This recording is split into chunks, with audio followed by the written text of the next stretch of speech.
Hello and welcome to this video. It's the continuation in my series on Mary Shelley's Frankenstein, looking today at the character analysis of the creature. In the last video in the series we looked at Dr. Frankenstein.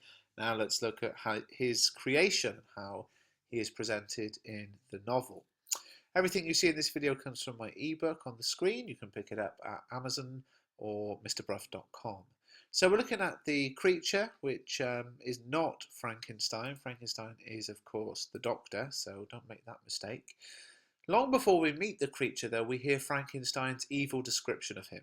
In the beginning of chapter 5 alone, Frankenstein refers to his creation as a catastrophe, a wretch, and horrid, quickly followed with religious language related to the devil, such as demonical corpse and filthy demon. And all of this imagery points a picture in the reader's mind of a savage beast. However, that soon changes when we get to meet the creature himself.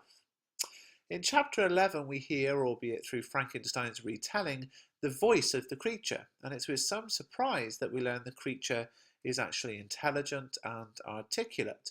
One of the most obvious examples of this comes when it describes the setting as divine, a retreat as pandemonium appeared to the demons of hell. This is an intertextual reference to Paradise Lost, John Milton's epic poem of over 1,000 lines from the 17th century. The poem tells the story of the fall of man, focusing on Adam and Eve and their fall into sin. The creature's reference is specifically linked to Adam and Eve's discovery of the fallen world upon leaving Eden, and this reference can be seen as symbolic, as the creature himself found the world to be a corrupt and fallen place. So as well as showing the creature to be intelligent, the quote is also one of many biblical references in the creature's life. The life of the creature holds many similarities with the creation story from the book of Genesis in the Bible. In Genesis chapter 1, the first thing God says is, "Let there be light." And in the same way, the creature's first experience is light. We see the description where the creature says, "A stronger light pressed upon my nerves." Also in the Bible, Adam and Eve live in the Garden of Eden, where all plants and animals are given to them for their pleasure and satisfaction. And this is very similar to the creature's experience in the forest near Ingolstadt, where we have, quote, "Sometimes I tried to imitate the pleasant songs of the birds. I distinguished the insect from the herb, and by degrees one herb from another," end quote.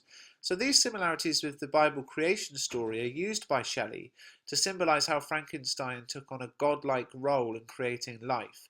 But there's more on that in a future video.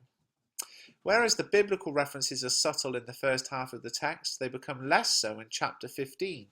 When talking again of Paradise Lost, the creature explains that he was moved every feeling of wonder and awe, that the picture of an omnipotent God warring with his creatures was capable of exciting.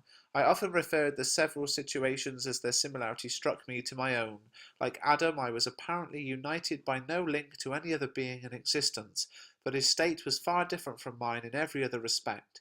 He had come forth from the hands of God, a perfect creature, happy and prosperous, guarded by the especial care of his Creator.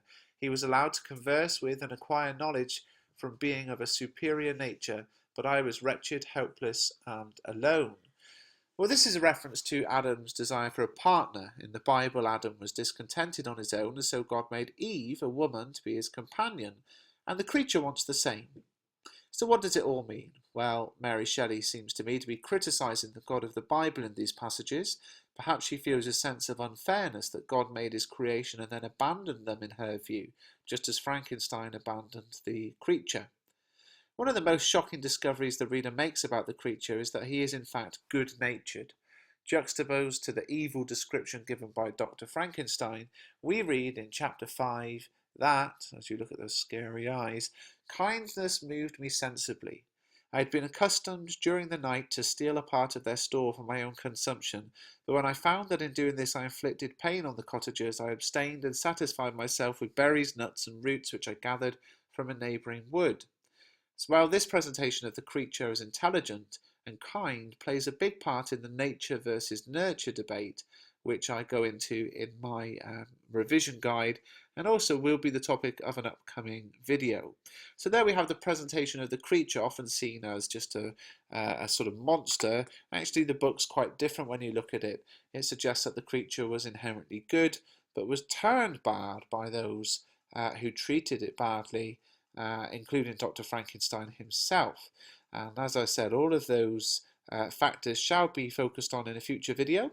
And if you like this video, please do give it a thumbs up and subscribe to the channel and pick up the revision guide. And I've got 5 revision guides on different English subjects now available at mrbruff.com and Amazon.